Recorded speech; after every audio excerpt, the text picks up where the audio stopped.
আওয়ামী লীগ নিষিদ্ধের দাবিতে এই মুহূর্তে শাহবাগে যে কর্মসূচি চলছে, আমরা সেই কর্মসূচির সামনেই অবস্থান করছি।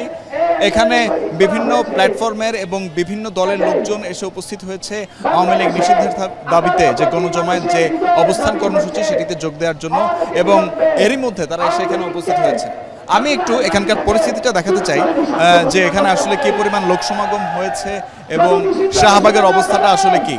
এবং এখানে যে শাহবাগ মোড়, সেই শাহবাগ মোড়ের এখানে আমরা দেখতে পাচ্ছি যে বেশ কিছু মানুষের অবস্থান, এবং এখানে এই মুহূর্তে আসলে কোনো ধরনের কোনো যানবাহন চলাচল করছে না, কোনো ধরনের কোনো গাড়ি চলছে না। এবং এখানে যারা আন্দোলনে যারা নেতৃত্ব দিচ্ছেন এবং আন্দোলনে এই মুহূর্তে যারা আছেন, স্লোগান দিচ্ছেন, ভলান্টিয়ার রয়েছেন, তারা বলেছেন যে এবং অন্যান্য ভলান্টিয়ারদেরকে তারা নির্দেশনাও দিয়েছেন যে এখানে যেন এই শাহবাগ এলাকায় এখন থেকে যেন আর অ্যাম্বুলেন্স ছাড়া অন্য কোনো গাড়ি চলাচল করতে না পারে।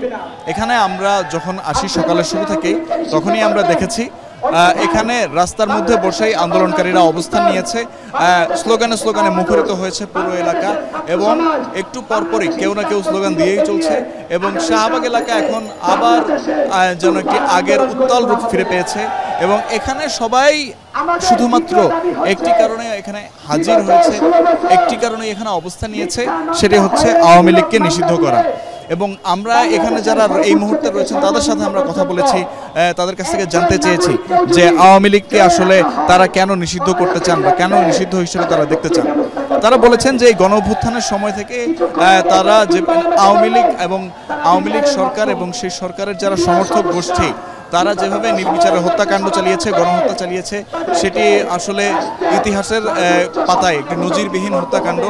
এবং তারা যে শুধু একটি নির্দিষ্ট গোষ্ঠীর উপর এমনটি চালিয়েছে তা নয়, তারা শিশু, কিশোর, ছাত্র, কর্মজীবী সবার উপরেই এভাবে তারা নির্বিচারে গণহত্যা চালায়।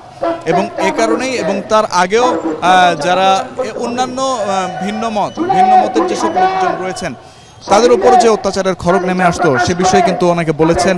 এই আন্দোলনে যারা আজকে উপস্থিত হয়েছেন তাদের মধ্যে অনেকেই আছেন যারা বিগত ফ্যাসিস্ট সরকারের আমলে যারা বিভিন্নভাবে অত্যাচারের শিকার হয়েছিলেন, এবং তারা সে সকল অত্যাচারের ব্যাপারেই তারা আবার বলছিলেন, স্মরণ করছিলেন।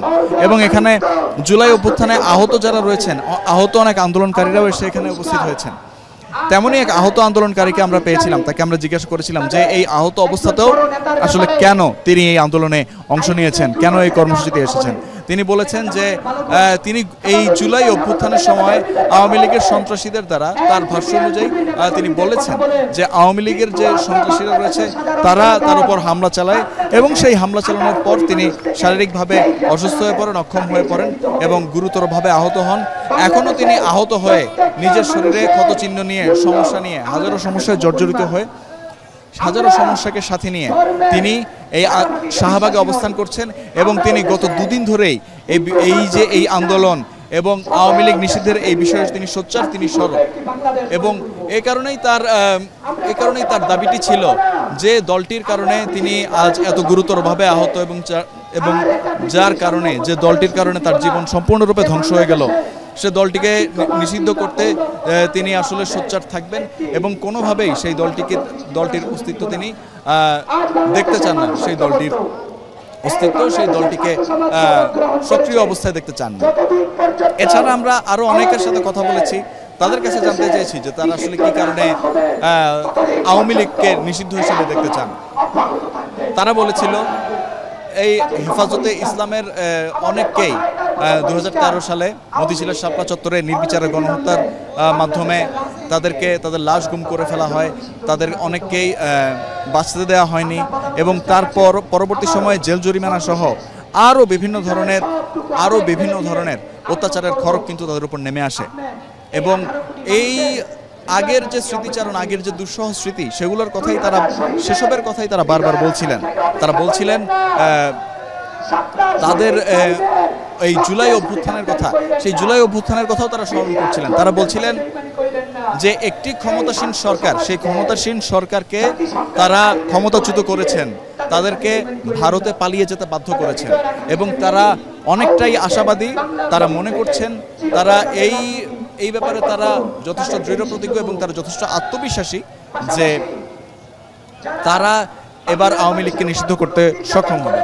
আমরা আরও কিছু আন্দোলনকারীদের সাথে কথা বলেছিলাম, তাদের কাছে আমরা জানতে চেয়েছিলাম যে এই আওয়ামী লীগকে যদি নিষিদ্ধ করা হয়, অন্তর্বর্তীকালীন সরকারের পর পরবর্তী যে নির্বাচিত সরকারটি আসবে সেই সরকার যদি আওয়ামী লীগকে নিষিদ্ধ করতে না চায় বা তারা যদি নতুন করে আওয়ামী লীগকে পুনর্বাসন করতে চায়, সেক্ষেত্রে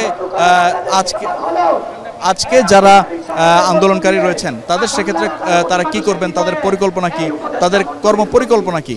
এবং তারা তখন বলেছিলেন যে সর্বপ্রথম তারা চান আওয়ামী লীগে যারা এরকম দোষীরা রয়েছেন তাদের বিচার তারা চান যারা সরাসরিভাবে গণহত্যার সাথে জড়িত তাদেরকে বিচারের আওতায় আনতে হবে।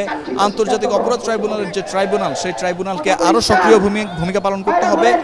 তাদেরকে দোষী যারা আছে তাদের সবার শাস্তি হতে হবে এবং আওয়ামী লীগের নেতৃত্বস্থানীয় যে সকল যারা রয়েছেন তাদেরও বিচার নিশ্চিত করতে হবে। সেই বিচার নিশ্চিত করার আগ পর্যন্ত আসলে আওয়ামী লীগের রাজনীতি করার কোনো অধিকার নেই।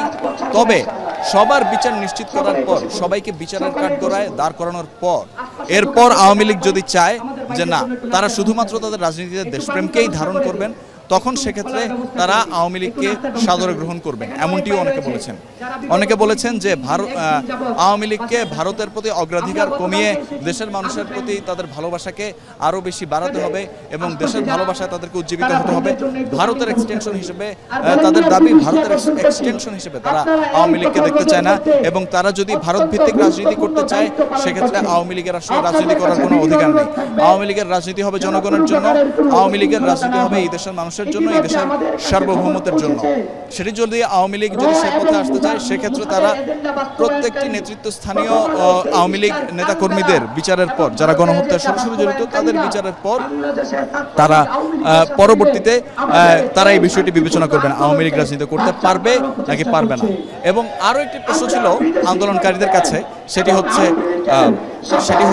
যে এখানে অনেকেই অভিযোগ তোলেন যে শুধুমাত্র একটি নির্দিষ্ট গোষ্ঠী এই আন্দোলনে অংশ নিতে এসেছে। এই বিষয়টির ব্যাপারে তারা দ্বিমত পোষণ করেছেন